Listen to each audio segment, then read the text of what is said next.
আশা করি সকলেই ভালো রয়েছেন। আপনার ব্র্যাক ব্যাংকের যদি অ্যাকাউন্ট থাকে, এই অ্যাকাউন্ট থেকে ডেলি কি পরিমাণ টাকা লেনদেন করতে পারবেন, এটি কিন্তু আপনার জেনে নেওয়া উচিত। প্রত্যেক ব্যক্তির অ্যাকাউন্টের উপর ভিত্তি করে কিন্তু টিপি বা ট্রানজ্যাকশন লিমিট ভিন্ন হয়ে থাকে। আপনি আপনার ফোনের আস্থা অ্যাপসে চলে যাবেন সরাসরি এটি দেখার জন্য। আমি ইতিমধ্যে লগ ইন করে ফেলেছি।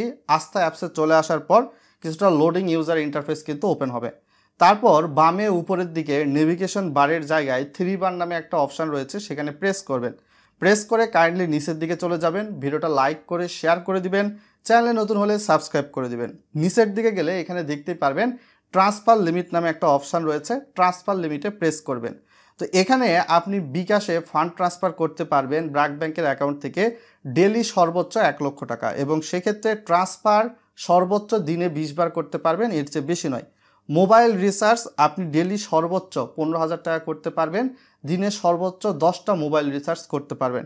এছাড়াও দেখতে পাচ্ছেন limit per day own account transfer নামে একটা অপশান রয়েছে। তো এর মাধ্যমে দিনে সর্বোচ্চ 20 লক্ষ টাকা কিন্তু আপনি ফান্ড ট্রান্সফার করতে পারবেন বা ওন অ্যাকাউন্ট ট্রান্সফারটা করতে পারবেন, এবং এক্ষেত্রে ট্রান্সফার কাউন্ট দিনে সর্বোচ্চ 999টা।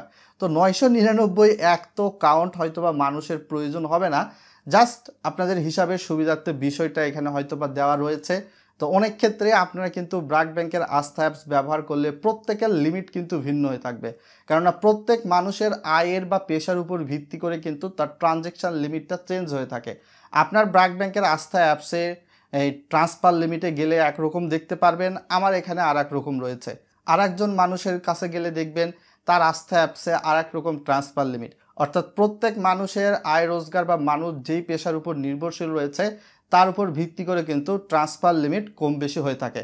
তো ব্র্যাক ব্যাংকের আস্থা বা আপনার ব্যাংক অ্যাকাউন্টের ট্রান্সফার লিমিট কিন্তু আপনি চাইলে বাড়াতে পারবেন না ব্যাংকে আবেদন করেও, যেটা দেওয়া রয়েছে আপনাকে অনলাইনের ক্ষেত্রে এটাই কিন্তু প্রযোজ্য হয়ে থাকবে। সো সকলে ভালো থাকবেন। আপনার যদি কোনো ওপিনিয়ন থাকে ভিডিওর কমেন্ট বক্সে জানাবেন।